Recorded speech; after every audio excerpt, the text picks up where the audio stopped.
കൃതികൾക്കിടയിൽ ഒരു ഗീതകം ഇവിടെ. തന്ത്രശാലിയായ ക്രൂരനും ചതിയനുമായ ഒരു ഭർത്താവിനെയാണ് ജീവിതം സാക്ഷി ഇന്ന് നിങ്ങൾക്ക് മുന്നിൽ എത്തിക്കുന്നത്. ജയപ്രകാശ് എന്ന പേരിൽ പലരെയും കബളിപ്പിച്ച പ്രകാശ് ഇന്ന് ജീവിതം സാക്ഷിയിലെത്തുന്നു. ഏവർക്കും ഇന്നത്തെ എപ്പിസോഡിലേക്ക് സ്വാഗതം. പ്രണയത്തിന്റെയും സ്നേഹത്തിന്റെയും ചതിക്കുഴിയിലേക്ക് താൻ വീണുപോവുകയാണ് എന്നറിയാതെ പ്രകാശിനെ ജീവിതത്തിലേക്ക് സ്വീകരിച്ചവൾ.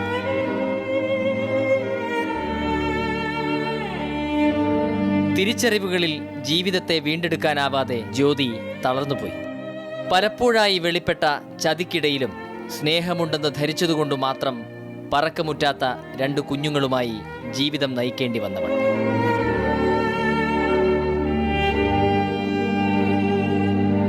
ഇത് വളരെ വിചിത്രമായൊരു കഥയാണല്ലേ.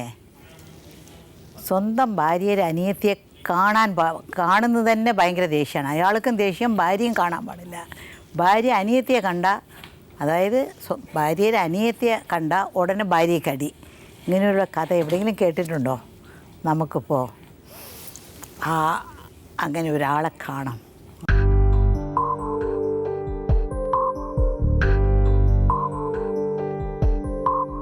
എവിടെയാ സ്ഥലം? നെയ്യാറ്റിങ്കരയ്ക്ക് അപ്പുറം മഞ്ചവളാണ്.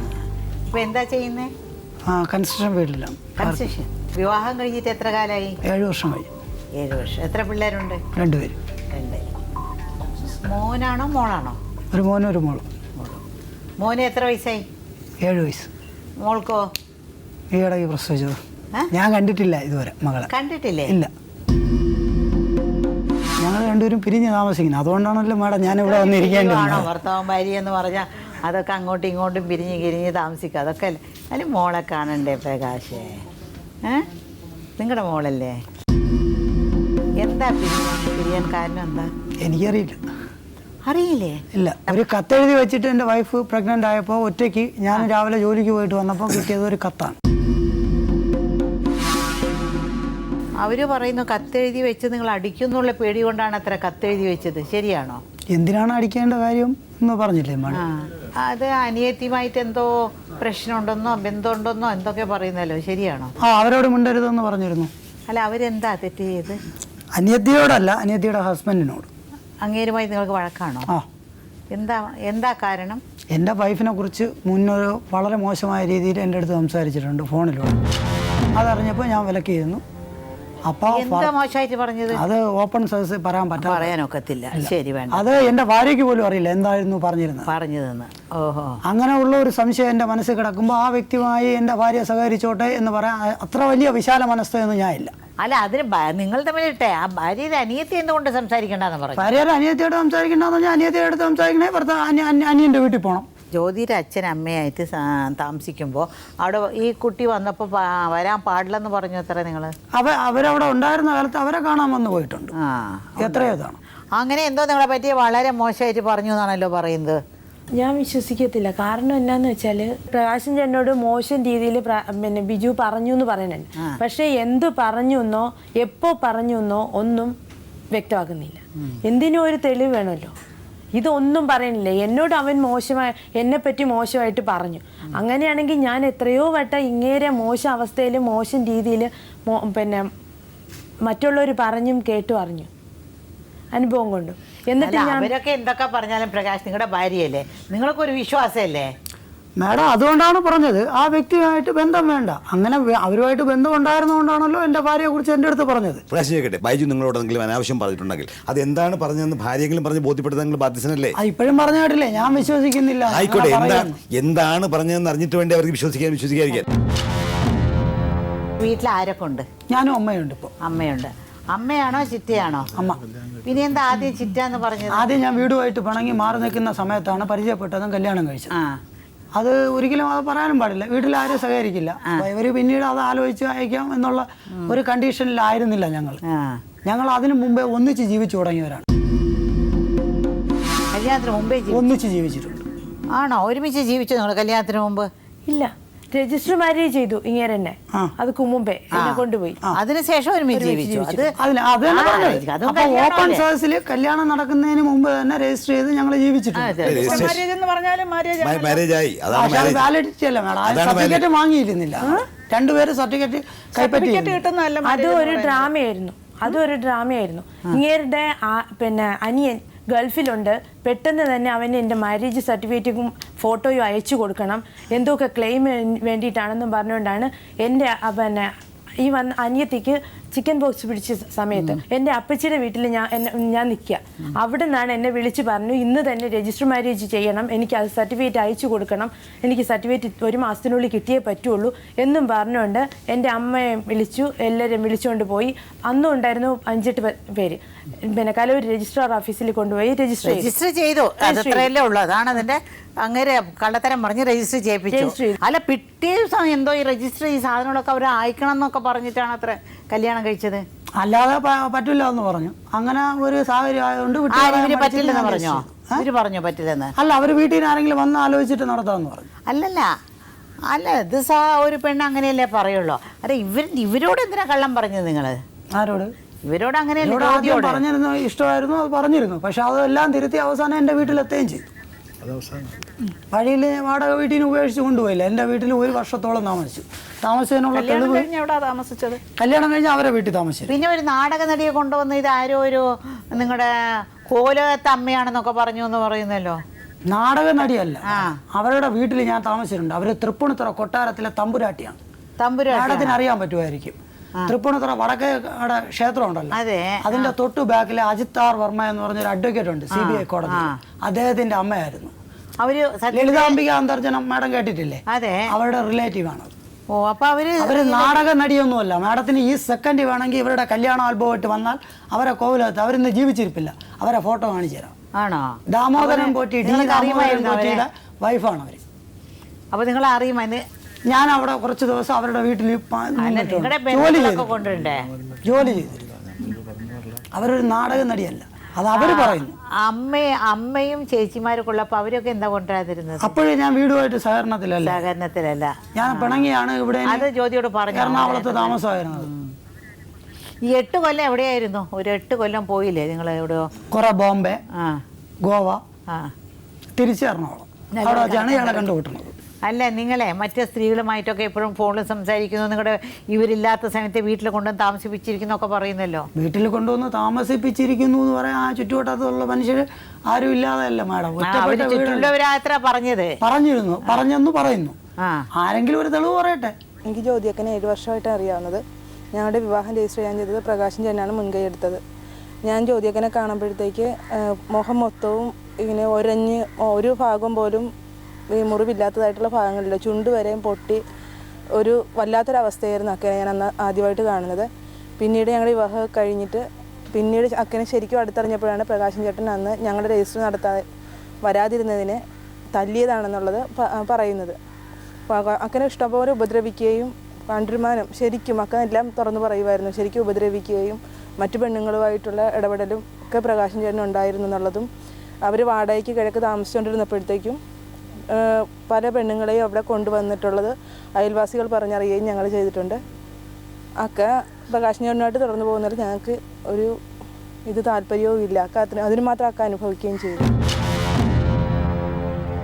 നിങ്ങൾ സത്യം ചെയ്തു ഇനി അങ്ങനെ വിളിക്കില്ല, അവർ വൈകിട്ട് തൊട്ട് സത്യം ചെയ്തു ഇനി ഞാൻ അങ്ങനെ വിളിക്കില്ല എന്നൊക്കെ സത്യം ചെയ്തു എന്ന് പറഞ്ഞല്ലോ. പിന്നെയും എന്തിനാണ് വിളിക്കുന്നത്? ഏത് ഭാര്യ സഹിക്കും? നിങ്ങൾ പ്രേമിച്ച് കല്യാണം കഴിച്ച ആൾക്കാരല്ലേ. ഏത് ഭാര്യ? ഇപ്പൊ നിങ്ങൾക്ക് അടിച്ചിട്ടുണ്ട്, ഇല്ലാന്ന് ഞാൻ പറയില്ല, സത്യമാണ്, അടിച്ചിട്ടുണ്ട്. കാരണം സംസാരം ആ രീതിയിലാണ്, ഇല്ലാത്തത് ചോദിച്ചു വാങ്ങുമായിരുന്നു. ശരിയാണോ? അതങ്ങനെ ചെയ്യുന്നത് ശരിയാണ്. അടിക്കാൻ ഭർത്താവിനെ അടിക്കാൻ എന്താ റൈറ്റ്? റൈറ്റ് ഇല്ല. ഭർത്താവിന് ഭാര്യ അടിക്കാൻ എന്നെ ഉപദ്രവിച്ചിട്ടുണ്ടല്ലോ തിരിച്ച്. ഞാൻ ചോദിക്കുന്നില്ല, അവിടെ ഇരിക്കട്ടെ. ഭർത്താവ് നിങ്ങളിപ്പോ ധൈര്യമായിട്ടാണല്ലോ ഇവിടെ പറഞ്ഞത്. ഭർത്താവിന് ഭാര്യ അടിക്കാൻ എന്താ റൈറ്റ്? നിങ്ങൾക്ക് അറിയാം അങ്ങനെ റൈറ്റുണ്ടോ? ഭർത്താവ് ഭാര്യ അങ്ങനെ റൈറ്റ് അല്ല സാർ, പിന്നെ അത് ഒരു ഇതിൽ ഉള്ളതാണ്. ഏകദേശം അങ്ങനെ കുടുംബത്തിലൊന്നുമില്ല. അങ്ങനെ കുടുംബത്തിലില്ല എന്ന് മാത്രമല്ല, ഒഫൻസുമാണ്. ഭർത്താവിന് ഭാര്യ അടിക്കാൻ തൻ്റെ അടുത്ത് അവിടെ നിന്ന് പറയുമ്പോൾ നിങ്ങൾ മനസ്സിലാക്കേണ്ട കാര്യം, നിങ്ങൾ പറഞ്ഞ കാര്യം പറഞ്ഞത് അങ്ങനെ ചെയ്തു സമ്മതിക്കുമ്പോൾ സ്വാഭാവികമായിട്ടും ജയിലിൽ കിടക്കാൻ നിങ്ങൾ അർഹനാണ്. ആ നിലയിൽ അവർ കേസ് കൊടുക്കുകയാണ്. എന്താ ഒരു ഭാര്യ ഇട്ടിങ്ങനെ അടിക്കുന്നത്? എന്ത് വിചാരിച്ചടിക്കും നിങ്ങൾ? മാഡം ഭാര്യ ഭർത്ത ബന്ധം ഭാര്യ ഭർത്ത ബന്ധമാണ് ആ കാലത്ത് അതൊക്കെ ആൾക്കാർ സമ്മതിച്ചാണ്. വഴക്ക് പരസ്പരം പടാർന്ന് അടിക്കുന്ന പെണ്ണും അങ്ങനെ അടിക്കോ? നിങ്ങൾ കുറെ അടിക്കുമ്പോൾ തിരിച്ചു വന്ന് മൂക്കൊക്കെ ചോര വന്ന് ഹോസ്പിറ്റലിൽ കൊണ്ടുപോയി ആ ഡോക്ടർമാർ തന്നെ സാക്ഷിയാണല്ലോ ഇതിന്.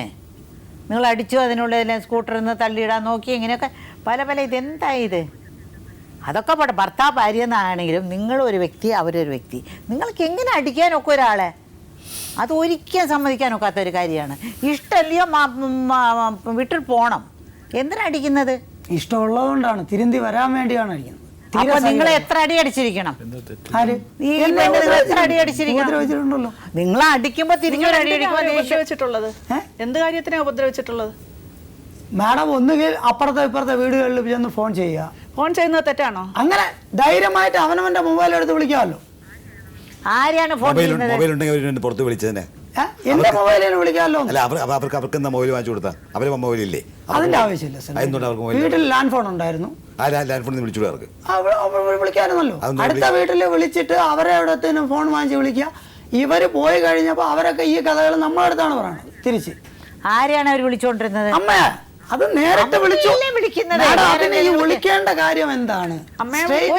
വിളിക്കേണ്ട കാര്യം എന്താണ്? നിങ്ങൾ ചോദിക്കാൻ പാടില്ല. സ്ട്രേറ്റ് വിളിച്ചുകൂടെ? എനിക്ക് രണ്ട് സിം. നിങ്ങൾ അടിക്കും. അമ്മയോടോ അനിയത്തിയോടോ സംസാരിച്ചാൽ നിങ്ങൾ അടിക്കും. നിങ്ങൾ അവരെ അടിക്കുക. അതല്ലേ അവർ പറയുന്നത്. നിങ്ങളെ ഭയന്നിട്ടായിരിക്കും അവർ അടുത്ത വീട്ടിൽ പോയി വിളിക്കുന്നത്. സ്വന്തം അമ്മയായിട്ട് സുഖത്തിലല്ലെങ്കിൽ പോലും സ്വന്തം അമ്മയുള്ളപ്പോൾ സ്വന്തം അമ്മയെ തള്ളി പറഞ്ഞ് ഇത് ചിറ്റയാണെന്നോ മറ്റൊരു സ്ത്രീയാണെന്നോ പറയുക എന്ന് പറയുമ്പോൾ ആ മകനെ എന്തോ പറയണം. അല്ല, നിങ്ങളെന്താ പേര് മാറ്റി മാറ്റി പറഞ്ഞു? കല്യാണ രജിസ്റ്ററൊക്കെ ജയപ്രകാശ്, പിന്നെ പ്രകാശ്. എന്തിനാ നിങ്ങളുടെ സ്വന്തം പേര് ജയപ്രകാശ് എന്നാണോ പ്രകാശ് എന്നാണോ? വീട്ടിലിട്ട പ്രകാശ് എന്നാണ്. പിന്നീട് ലൈസൻസ് എടുക്കുന്ന സമയത്തൊക്കെ അത് പ്രകാശ് എന്നുള്ള തിരുത്തി ജയപ്രകാശ് എന്നാക്കി. ലൈസൻസ് എടുക്കുമ്പോ എങ്ങനെ തിരുത്തി? ഏത് സ്കൂളിൽ ചേർത്തപ്പോ ഏത് പേരിട്ട്? പ്രകാശ് എന്ന്. പ്രകാശ് എന്ന്. ലൈസൻസ് തിരുത്തുന്നേ? പിന്നെ എങ്ങനെയാ തിരുത്തുന്നത്? ലൈസൻസ് തിരുത്താന്ന് പറഞ്ഞാൽ മാഡം, എനിക്ക് ആദ്യം കിട്ടിയ വോട്ടേഴ്സ് ലിസ്റ്റിൽ എൻ്റെ പേര് മാറിയാണ് വന്നത്. അതിൻ്റെ കോപ്പിയായിരുന്നു അന്ന് ലൈസൻസിന് കൊടുത്തിരുന്നത്. രണ്ടാമതാണ് അത് തിരുത്തണം. അത് ആ പഴയ വോട്ടേഴ്സ് ലിസ്റ്റ് പരിശോധിച്ച് അറിയാൻ പറ്റും. 97 ഞാൻ ആദ്യത്തെ SSLC ബുക്കിൽ എന്താ പേര്? പ്രകാശ്. പുള്ളിയുടെ ഡ്രൈവിംഗ് ലൈസൻസിൽ ഇനീഷ്യൽ ചെയ്തിരിക്കുന്ന ആറാണ്. ആർ ജയപ്രകാശ്. കായംകുളം അഡ്രസ്സാണ്. 1968 മറ്റേ എന്തായാലും ഇങ്ങേർക്ക് പ്രായപൂർത്തി ആവുന്നതിന് മുൻപേ എടുത്ത ഡ്രൈവിംഗ് ലൈസൻസിൻ്റെ ഒരു കോപ്പി, ഒരു പതിപ്പ് മാത്രമാണ് ഇങ്ങേരുടെ കയ്യിലുള്ളത്. അത് ഇങ്ങേരുടേതല്ലാന്ന് 100% എനിക്ക് ഉറപ്പുണ്ട്. ഇങ്ങേർക്ക് ആ സമയത്ത് 15 ഒരു രൂപരേഖ മാത്രമേ ഉള്ളൂ അതില്, സ്കെച്ചാണത്. പിന്നെ ഇങ്ങേർക്ക് 15 വയസ്സുള്ളപ്പോൾ എടുത്ത ഒരു ഡ്രൈവിംഗ് ലൈസൻസ്. 15 മാഡം, 17 വയസ്സ് കഴിഞ്ഞിട്ട് തന്നെ എടുത്തു. 17 വയസ്സ് കഴിഞ്ഞ്18 വയസ്സ് ലൈസൻസ്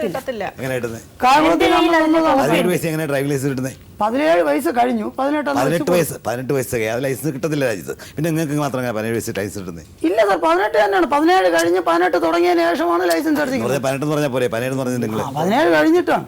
അല്ല, അവര് 16 കഴിഞ്ഞിട്ടാണ്. അതല്ല, ഈ രജിസ്റ്റർ കല്യാണ സമയത്ത് എന്തിനാ ഒരു കള്ള അഡ്രസ് കൊടുത്തത്? നിങ്ങളുടെ സ്വന്തം അഡ്രസ് അല്ലല്ലോ കൊടുത്തത്. ആണല്ലോ. വേറെ അല്ല, കക്കാപുരയ്ക്കൽ വീട് എന്നുള്ളത്. കക്കാപുരയ്ക്കൽ വീട് എന്നുള്ളത് ഇങ്ങയുടെ വീട്ടുപേര് കുന്നിലവിള വീടാണ്. പിന്നെന്താ കാക്കാമ്പുരത്തെ വീട് ആരാ? അത് ഇവിടെ വന്ന് വീട്ടിൽ കയറ്റിയില്ലെങ്കിൽ താമസിക്കാനുള്ള അടുത്ത സ്ഥലമായിരുന്നു. അത് ആരുടെ വീടായിരുന്നു? സുഹൃത്തിന്റെ അഡ്രസ്സായിരുന്നു. സ്വന്തം വീടുള്ളപ്പോൾ സുഹൃത്തിന്റെ വീട്ടില് സ്വന്തം വീട്ടിൽ കയറ്റും എന്നുള്ള വിശ്വാസം ഇല്ലായിരുന്നു. അപ്പൊ അത്രയും വലിയൊരു തെറ്റ് ചെയ്തിട്ടാണോ ഇവിടെ നിന്ന് 8 കൊല്ലം ഓടിപ്പോയത്? അങ്ങനല്ല മാഡം, പറയാൻ പാടില്ല എങ്കിലും പറയാണ്. ഞങ്ങളെ 2 കാസ്റ്റാണ്. അവർ SNDP NSS ആയിരുന്നു. എനിക്ക് അടിവേടില്ല എങ്കിലും ഞങ്ങൾ പഴയ കുടുംബമാണ്. അപ്പോൾ പെട്ടെന്നൊന്നും ആരും അടുത്ത് വന്നൊന്നും വരില്ല. അല്ല, അതൊക്കെ അറിഞ്ഞുകൊണ്ടല്ലേ നിങ്ങൾ കെട്ടിയത്? ആണ്, അതുകൊണ്ടാണ് ഞാൻ ധൈര്യമായിട്ട് കെട്ടിയത്. എനിക്ക് അതിൽ വിഷയമില്ല. അത് അല്ല, ഞാൻ പറഞ്ഞ അന്ന് അതുകൊണ്ടായിരുന്നു. എന്തെങ്കിലും കാരണവശാൽ ഈ സർട്ടിഫിക്കറ്റ് എങ്ങനെ വീട്ടിലെത്തിയ പ്രശ്നമാവും. അപ്പൊ ജ്യോതിയോട് പറയണല്ലോ നിങ്ങള്. പൂർണ്ണമായിട്ടും പറഞ്ഞ് വീടുമായിട്ട് സെറ്റിലായി ഞങ്ങൾ 3 വർഷത്തോളം ഒന്നിച്ച് ഈ വീട്ടിൽ താമസിക്കുകയും ചെയ്തു. 3 വർഷത്തിൽ ഇവർക്ക് പ്രശ്നം ഉണ്ടായിരുന്നില്ലേ? അന്നൊന്നും ഇവർക്ക് ഇവിടെ പോകണമെന്നോ ഇവിടെ നിൽക്കാൻ പറ്റൂല എന്നോ ഒന്നും പറഞ്ഞില്ല. അല്ലാതെ അത് എന്നാ ഉണ്ടായത്? എന്തുകൊണ്ടുണ്ടായി എനിക്കറിയില്ല. അത് അവർക്ക് തന്നെ അറിയാം. എന്തുകൊണ്ടാണ് പോകാനുള്ള കാര്യം എന്നുള്ളത് അവർക്ക് തന്നെയാണ് അറിയാം. നിങ്ങൾ അന്വേഷിച്ചിട്ടോ സംസാരിച്ചിട്ടോ? എനിക്ക് ആകെ കിട്ടിയ ഒരു ലെറ്ററാണ്, അതിനുശേഷം ഞാൻ വിളിച്ചിട്ടില്ല. അല്ല, 2 പ്രാവശ്യം വിളിച്ചു, അവരെടുത്തില്ല. അത് കഴിഞ്ഞ് വനിതാ കമ്മീഷനിൽ 2 സിറ്റിങ്, കെൽസയിൽ 1 സിറ്റിങ്. അന്ന് ഇവർ ഒരു അപേക്ഷ കൊടുത്തിരുന്നു, എനിക്ക് എൻ്റെ ഭർത്താവുമായിട്ട് ഒന്നിച്ച് ജീവിക്കാനുള്ള സാഹചര്യം ഉണ്ടായി തരണം. എന്നിട്ട് അവിടെ വന്നിട്ട് അവർ പറഞ്ഞു ഞാൻ ഇവിടെ ട്രിവാൻഡ്രം വൈൻഡപ്പ് ചെയ്ത് ഇവരുടെ നാട്ടിൽ പോയി വീട്ടിൽ പോയി താമസിക്കണം. അതെനിക്ക് പറ്റില്ല. പക്ഷെ അവിടെ കുറേ നാൾ താമസിച്ചല്ലേ നിങ്ങൾ? അവിടെ നേരത്തെ താമസിച്ചിരുന്നു. അവിടെ 1-2 വിഷയങ്ങളാണ്. അങ്ങനെ താമസിച്ചുള്ള അണ്ടർസ്റ്റാൻഡിംഗ് കല്യാണം ഒരു അണ്ടർസ്റ്റാൻഡും ഇല്ല സാർ. അങ്ങനെ ഒരു എഗ്രിമെന്റ് എൻ്റെ കല്യാണ ലെറ്ററില്ല, കല്യാണ സർട്ടിഫിക്കറ്റ്, അങ്ങനെ ഒരു അണ്ടർസ്റ്റാൻഡും ഇല്ല. അന്ന് താമസിച്ചിരുന്ന അവിടെ ആയതുകൊണ്ട് ഞങ്ങൾ ഫസ്റ്റിൽ കല്യാണം കഴിഞ്ഞ് വാടകയ്ക്ക് താമസിക്കുന്ന എറണാകുളത്തായിരുന്നു, പാലാരി വട്ടത്ത്. അത് കഴിഞ്ഞ് തമ്മനത്ത് വന്നു. അതും കഴിഞ്ഞാണ് അവിടെ വാടക കൂടുതൽ കുറവായപ്പോൾ ഇയാളുടെ അനിയത്തിയുടെ കല്യാണമായി. അന്ന് വീട് തരാം, 50,000 രൂപയുടെ ലോൺ അവരെടുക്കും, അത് അടച്ചാൽ മതി, വീട് സ്ഥലവും കുടുംബ വീട് സ്ഥലവും ഞങ്ങൾക്ക് തരാം എന്ന് പറഞ്ഞ് അവർ തന്നെ ഇവർക്ക് കൊടുത്ത ഒരു 5 പവൻ്റെ സ്വർണ്ണം. അല്ലെങ്കിൽ വീട് വേണമെന്ന് നിങ്ങൾ ആവശ്യപ്പെട്ടു? ഞാൻ അങ്ങനെ പറഞ്ഞില്ല. ഇവരുടെ മാമൻ്റെ വീട് പാതിരപ്പള്ളിയിൽ, ഞാൻ ഏറ്റവും കൂടുതൽ ഇവരുടെ കുടുംബത്തിൽ ഒരുവിധം ഡീസൻ്റ് എന്ന് തോന്നുന്ന ഇവരുടെ ഒരു ബ്രദറുണ്ട്, ബിജു എന്ന് പറഞ്ഞിട്ട്. അയാള് അല്ലാത്തത് അങ്ങനെയല്ല പറഞ്ഞത്, അയാള് കാര്യങ്ങൾ സ്ട്രെയിറ്റ് ആണ് ഉള്ളത്. നമ്മളെ തെറ്റാണെങ്കിൽ അവരുടെ വീട്ടിൽ അച്ഛനുണ്ട്, അമ്മയുണ്ട്, സഹോദരിയുണ്ട്, മറ്റാരെങ്കിലും ഉണ്ടോ? ഇവരാരും നേരിട്ട് പറഞ്ഞില്ല. അവരെ വിളിച്ചു വരുത്തി. അല്ല, പുള്ളി ഒരു കാര്യമുണ്ട് മാഡം, ഇവര് ഇപ്പൊ പറഞ്ഞിട്ട് പിന്നീട് അത് മാറ്റി പറയും. അല്ല പ്രകാശേ, അവര് എന്താ ഡീസന്റ് അല്ലാന്ന് നിങ്ങൾക്ക് തോന്നാൻ കാര്യം? ഡീസന്റ് അല്ല എന്ന് പറയാൻ കാരണം ഇങ്ങനെ വിളിച്ചിരുത്തി സംസാരിച്ചിട്ട് 13 അവധിക്ക് ഞാൻ പൈസ ഇടും. അല്ല, കല്യാണത്തിന് മുമ്പേ തോന്നിയില്ലേ അവര് ഡീസന്റ് അല്ല, ചീത്ത ആളുകളാണെന്ന് തോന്നിയോ? അല്ല, അതിപ്പോ ഒരു മനുഷ്യരെ കാണുമ്പോൾ അറിയാൻ പറ്റും. അല്ല, ഈ കല്യാണത്തിന് താലി വരിക്കും നിങ്ങൾ ഒരു മുക്കുപണ്ടല്ലേ കൊണ്ടുവന്ന് കൊടുത്തത്? അന്നത്തെ സാഹചര്യം അതായിരുന്നു. അപ്പോൾ നിങ്ങൾ സ്വർണ്ണം എടുത്തുകൊണ്ട് പോയി, വീട്ടിൽ നിന്ന് സ്വർണ്ണം എടുത്തുകൊണ്ട് പോയി, അവിടെ കൊണ്ട് പണയം വെച്ചു. എന്നിട്ട് ഇവർ വന്ന് ആ രസീത് എടുത്തുകൊണ്ട് പോയ പണയം തിരിച്ചു എടുത്തുകൊണ്ട് വന്നു. ഇതൊക്കെ ഒരു മോഷണം പോയി എന്ന് നിങ്ങൾ പറഞ്ഞു. അതൊന്നും ഞാൻ തിരിച്ചു ചോദിച്ചില്ലല്ലോ അവരുടെ. അല്ല, അത് അവർ തിരിച്ചെടുത്തോണ്ട് വന്നല്ലോ. മാല മോഷണം പോയി എന്ന് നിങ്ങൾ പറഞ്ഞോ? മാല കാണാനില്ലെന്ന് പറഞ്ഞു. ആ മാല നിങ്ങൾ പണയം വെച്ചോ? വെച്ചോ. മോഷണം പോയ മാല എങ്ങനെ നിങ്ങൾ പണയം വെച്ചു? എനിക്ക് പിന്നീട് അത് വീട്ടിനകത്ത് കിട്ടി. എന്നിട്ട് അവരോട് പറഞ്ഞു? എന്താ പറയുന്നേ? നിങ്ങൾ മോഷ്ടിച്ചോണ്ട് പോയതാണ് ആ മാല. ഞങ്ങൾ വാടകയ്ക്ക് താമസിച്ചിരുന്ന വീട്ടിൽ ഞാൻ റെന്റ് കൊടുക്കുക, ആ വീട്ടിൽ ആരെങ്കിലും പറഞ്ഞ കാര്യം എൻ്റെ അടുത്ത് പറയാറുണ്ടോ നേട്ടെ? എന്നിട്ട് ഞാൻ വാങ്ങാതെ ഒരു പാക്കറ്റ് തേയിലപ്പൊടി അവിടെ ഇരിക്കുമ്പോൾ ആരാ പറയാറുള്ളത്? അത് പറയട്ടെ. ഭർത്താവിന്റെ അടുത്ത് പറഞ്ഞില്ലേ എന്ന് ചോദിക്കണം. നിങ്ങൾ പറഞ്ഞോ എന്ന് ചോദിച്ചു. അതേപോലെ അയാളും പറയണ്ടേ? തേയിലപ്പൊടി അവിടെ ഇരിക്കുക, ഞാൻ ചോദിച്ചു ഇതെവിടെയാണ് തേയിലപ്പൊടി? അത് അപ്പുറത്തെ ചേച്ചി വാങ്ങി ഇൻസ്റ്റാൾമെന്റിൽ അവിടെ വിൽക്കാൻ വന്നപ്പോൾ ചേച്ചി വാങ്ങിച്ചു തന്നെ. പറയട്ടെ, അത് എടുത്ത് അപ്പുറത്തെ വീട്ടില് ഉള്ള ആള് വാങ്ങി തന്നു എന്ന് പറഞ്ഞു. ഞാൻ നേരെ അപ്പുറത്ത് ചെന്ന് പിന്നെ ആ ചേച്ചിയുടെ അടുത്ത് എത്ര രൂപയായി തേയിലപ്പൊടിക്കാൻ കേട്ടോ? അവർ പറഞ്ഞു ഞാനൊന്നും അറിഞ്ഞില്ല. അന്ന് ഇവരുടെ അമ്മയും അച്ഛനും വന്നു പോണ കാര്യം ഞാൻ അറിയുന്നുണ്ട്. റെയിൽവേ സ്റ്റേഷനിൽ ഇറങ്ങുമ്പോൾ അത് ഒളിക്കേണ്ട കാര്യമുണ്ട്. എന്റെ അമ്മയച്ഛനും പേടിച്ചിട്ടാണ് ഒളിക്കുന്നത്. എന്തിനാണ് മാഡം പേടിക്കുന്നത്? നിങ്ങളുടെ അടി കൊണ്ടാ പേടിക്കുന്നത്, അല്ലെങ്കിൽ അവർ കള്ളം പറയേണ്ട ആവശ്യമുണ്ട്? അവരുമായിട്ട് പിണങ്ങാൻ എന്താ കാര്യം ഒന്ന് ചോദിക്കും. അമ്മയും അച്ഛനുമായിട്ട് എന്തൊക്കെ അവന്റെ അമ്മയച്ഛനല്ലേ? നിങ്ങൾ പറ, അവരോട് എന്താ? അവര് പറയത്തില്ല. പിണങ്ങാൻ എന്താ കാര്യം? ഇതാണ് സാർ, വീട് തരാം എന്ന് പറഞ്ഞിരുന്നു. 13 ഇവള് ആദ്യത്തെ പ്രസവ സമയത്ത്, എൻ്റെ ആദ്യത്തെ മകനെ പ്രസവിച്ച് കിടക്കുന്ന ടൈമിൽ എനിക്ക് ഒരു ഇൻസ്റ്റാൾമെന്റ് ബാങ്കിൽ അടയ്ക്കാൻ പറ്റിയില്ല. ഉടൻ അവർ പ്ലേറ്റ് തിരിച്ചു വെച്ചു. ഇളയ മകൾക്ക് വീട് സ്ഥലവും കൊടുക്കണം, പിന്നെ നീ അടച്ചതും സ്വർണവും തിരിച്ചു തരാം അതിന് അന്ന് ഇവൾ അവിടെ വീട്ടിലാണ്, ഞാൻ അവിടെ അല്ല. എൻ്റെ അടുത്ത് ആലോചിക്കുക പോലും ചെയ്യാതെ ഇവള് സമ്മതവും കൊടുത്തു. അപ്പോൾ ഭർത്താവ് എന്നുള്ള നിലയിൽ എനിക്കെന്ത് റോളിരിക്കുന്നു? അമ്മയച്ഛനും പറയുന്ന മാത്രമാണ് അനുസരിക്കുന്നതെങ്കിൽ പിന്നെ പണം അടച്ചോ? ഇല്ല, എനിക്ക് പൈസ അവർ തിരിച്ചു തന്നു. പരാതി പറയുന്ന ഒരു കാര്യം ടൈമില് കുറച്ച് പണക്കം കാണിച്ചു. നിങ്ങൾക്ക് നിങ്ങളുടെ അമ്മയുടെ വീട്, സ്വന്തം വീടൊക്കെ ഉണ്ടല്ലോ, പിന്നെ എന്തിനാ? അവരെന്നെ വളരെ കഷ്ടത്തിൽ ജീവിക്കുന്ന ആൾക്കാര്. അതിന് നമ്മളൊന്നും പറഞ്ഞില്ലല്ലോ, നമുക്ക് വേണമെന്നും പറഞ്ഞില്ലല്ലോ, തരാവർക്കൊന്നും ഇല്ലല്ലോ. അതറിഞ്ഞുകൊണ്ടാണ് ഞാൻ കല്യാണം കഴിച്ചത്. അതുകൊണ്ട് തന്നെ ഒന്നും വേണമെന്നും എനിക്ക് കിട്ടിയില്ല, കുറഞ്ഞു പോയി, അങ്ങനെയുള്ള ഒരു ഇതുമില്ല. വേറെ ഒന്നല്ല, നിങ്ങൾ അടി കൊണ്ട് പേടിച്ചിട്ടാണ് പാവം. അത് ഒരുപാട് ഇതില് എന്റെ ഭാഗത്തും തെറ്റുണ്ട്, അയാളെ ഭാഗത്തും തെറ്റുണ്ട്. രണ്ടുപേരും മാറിയാൽ മാത്രമേ പോകും. നിങ്ങൾ ഇവരുടെ വള എന്തിനാ പണയം വെച്ചത്? അത് വിറ്റിട്ട് വേറൊരു സ്ത്രീക്ക് അയച്ച് ആ സ്ത്രീ താങ്ക് യു എന്ന് പറഞ്ഞ് SMS അയച്ചോ? ഏത് സ്ത്രീക്ക് അയച്ചു എന്നാണ്? ഒരു സ്ത്രീ, ഏത് സ്ത്രീയെ? ഇവർക്ക് അവരുടെ അടുത്ത് നമ്പർ ചോദിക്കുക, എന്നിട്ട് ഏത് കമ്പനിയാണെന്ന് വെച്ചാൽ നിങ്ങൾ അന്നത്തെ മെസ്സേജ് അല്ലാതെ ഈ പറയുന്നു എന്നല്ലാതെ ഉള്ളൂ. ഏത് സ്ത്രീക്ക് കൊടുത്തു അയച്ചത് ജ്യോതി കണ്ടല്ലോ. അവർ മെസ്സേജ് അയച്ചിരുന്നു, നന്ദി, വളരെ താങ്ക്സ് എന്നൊക്കെ പറഞ്ഞ് അയച്ചിരുന്നു.